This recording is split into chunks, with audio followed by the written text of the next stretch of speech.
If you are like a lot of people that I know, you probably dread going to the doctor. They walk in wearing that intimidating white coat while you're sitting there shivering in that little gown, cringing as that hypodermic needle gets closer and closer to your arm. But what if your doctor were a little bit different? What if instead of you going into their office, they went out with you on a fun walk?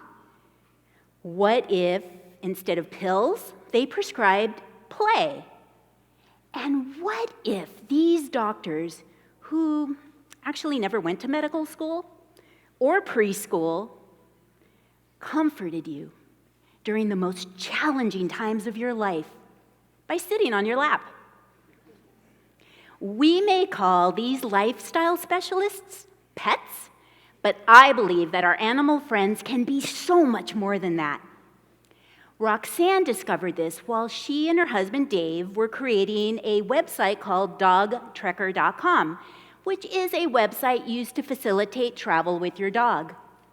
Typically, their yellow lab, Kayla, would sleep beside Roxanne as she worked. But one day, Kayla began to whine. And when she didn't stop, Roxanne took her to the vet. But the vet said, "There's nothing wrong with your dog." One night, hoping that at least Dave could get some shut-eye, Roxanne started to pet Kayla to just try to keep her calm and quiet. But Roxanne grew sleepy, so to keep herself awake, she decided with her free hand she'd give herself a breast exam. But the moment her fingertips touched her breast, Kayla, who was 12 years old, suffered from arthritis and hadn't jumped on the bed in 2 years, leaped onto that mattress and began to sniff and to scratch at Roxanne's breast until it bled. Dave woke up to the commotion, and when he examined Roxanne's breast, he discovered a tiny lump the size of a pencil eraser. A recent mammogram had shown Roxanne was ship-shape, but a biopsy revealed that lump was triple negative, an aggressive and fast-growing form of breast cancer. Because of Kayla, that cancer was caught early enough, and Roxanne survived. When our dogs whine and whimper and bark, we tell them to be quiet. We shout at them, or maybe we simply ignore them. But what if we actually listen to them? Like Kayla, your dog could be trying to save your life, or they could be asking you for dinner. But opening to this awareness that our animal friends can be powerful health and wellness allies is an important first step in the animal-human health connection. Every day, science seems to be discovering more and more about the healing benefits of animals. There are dogs who can alert a diabetic when their blood sugar has dipped too low, and others who can warn their guardians when they're about to have an epileptic seizure. Take a look at 3 other people around you. According to the United States Centers for Disease Control, 1 in 4 people will come down with heart disease, a condition mostly preventable through healthy lifestyle habits like walking with your dog twice a day. Are you feeling stressed? Silly question, right? Who isn't these days?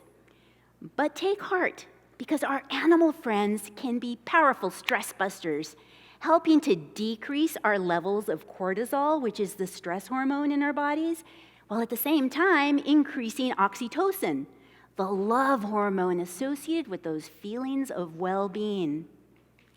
And beyond our physical health, our animal friends can also support our emotional well-being.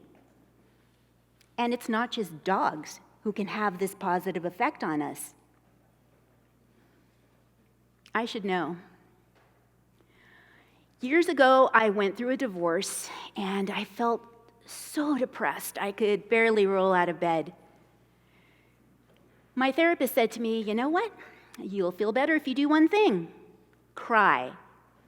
I told her, yeah, that's not in the cards for me. I grew up in a family where crying was considered a weakness and stoicism a badge of honor. But the truth was, I was too scared to cry, because under my facade of strength lived shame, rejection, humiliation, and I thought if I allowed those emotions to surface, I would never stop crying, and I would surely die from the pain. One night I came home to my empty apartment, and as I sat in the darkness, I remember saying out loud to no one in particular, "Help me, help me, help me." And someone did. Two someones. First, my yellow tabby cat Cody came and he jumped into my lap and he began to purr, and that purr felt so soothing, I began to relax. And then my black and white tuxedo Jester walked in front of me and did the most unexpected thing. He pushed off with his back legs and his front paws landed on my shoulders, and then he leaned in and looked into my eyes with the most amazing emerald stare. My therapist would have been proud. I cried like there was no tomorrow. And all those scary feelings poured out of me like lava from a volcano. And you know what? I didn't die feeling those emotions. I grew stronger, as so many of us do, when we finally can overcome our fears. Sure, I could have taken an antidepressant, but in the end, it was a purr, 2 paws, and a special partnership that helped to heal my heart in a way that medicine could not. According to the World Health Organization, there are 300 million people suffering from depression worldwide. Yet there are 200 million homeless dogs and millions of homeless cats. Any one of them could be a potential dog doctor or a cat nurse, an invaluable ally in your pursuit of happiness. And it doesn't end here with our physical or our emotional well-being. There is a third component that makes up the trifecta of total wellness: the spirit. Animals can help to nourish and heal even the most wounded of spirits, like that of somebody who's been incarcerated.